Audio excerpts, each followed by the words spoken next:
Mr. Chair. Oh, Carmel Cipollone. Mr. Chair. A good choice. Mr. Chair, we were very surprised, or those of us that haven't been on the Select Committee or as engaged, like my colleague here, Ian Lees-Galloway, our Labor spokesperson, that the government decided to bring this to the House but not allow their members to have a conscience vote on that. So I think that's where I'll start, Mr. Chair. Looking back, reflecting on this issue, we see that it has been brought to the House 4 times in the last 10 years, and each time we have had the opportunity to take a conscience vote.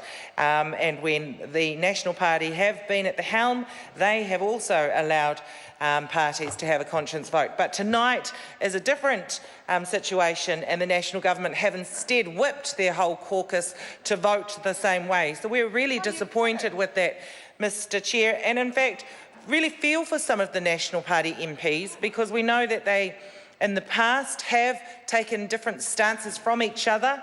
We see that Bill English has actually voted against this particular issue 3 times. Jerry Brownlee's voted against it 2 times. Nick Smith 2 times. Chester Borrows 4 times. So, Mr. Chair. Order. I'm going to ask the member to.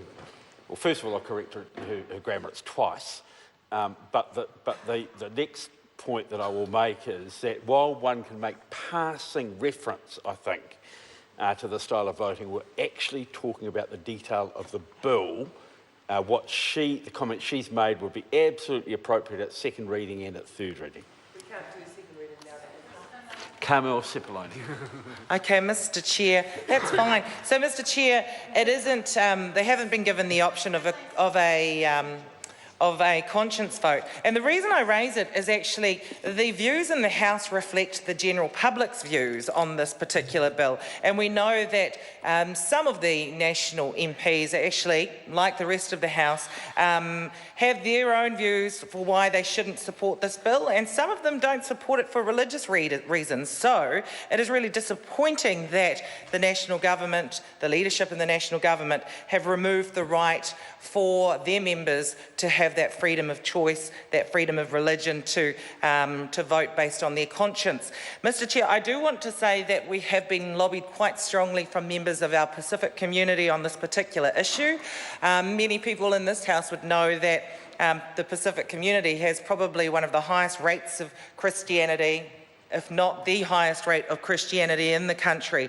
And so I'm not saying that the fact that Easter Sunday is a religious holiday is the be-all and end-all, and that everyone must abide by that. But what I would say is that particular section of the community has expressed concern about this bill, and the fact that the National Government have forced all of their MPs, including their 2 Pacific MPs, to vote in favour of this bill, because the large majority of the Pacific community that we've spoken to, many of whom are Christian, actually fundamentally oppose this bill. And I do need to make that point on behalf of the Pacific community.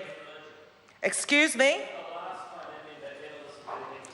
So the National Government is questioning, the national member is questioning my level of religion, my Christianity. I think that member needs to reflect on himself and not question my religious beliefs and my level of Christianity. In fact, that actually reflects his actual level of Christianity by questioning mine. How judgmental.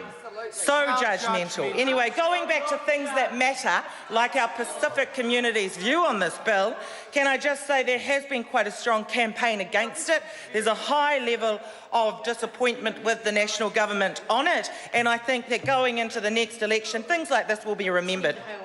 Okay. The member, this is the second warning on the same issue. What we're debating now are the details of parts 1 and 2, the 3 clauses, the SOP. There's actually quite a big range, and I'm sure there are parts in this, and clauses in it, that her communities object to. She should refer to them. Carmel Cipollone. Thank you very much, Mr. Chair. So, getting on to the bill, Mr. Chair. I just want to say that one of the big concerns that we have from this bill is that the bill actually passes the buck to local councils with regards to making the decision about whether or not people are going to be allowed to shop on these particular days. And our concern with that is that that could create that will create inconsistencies across the country. And, Mr. Chair.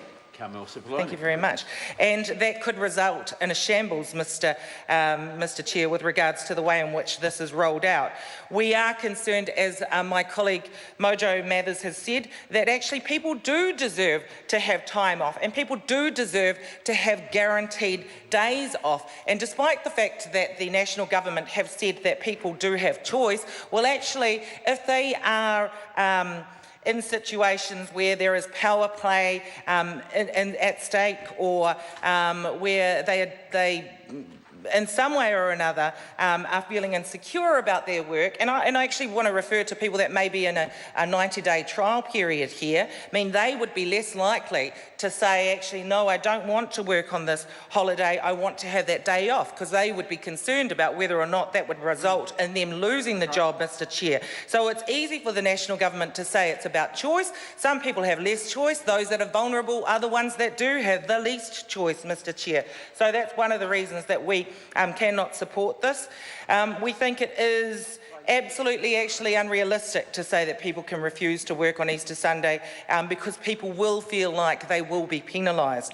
Mr. Chair, we're really concerned that in this bill, through this bill, that National is not proposing any extra compensation for working on Easter Sunday. So they expect people to give up that important family time, a day that traditionally they have been able to have off because there has been no shopping on that day.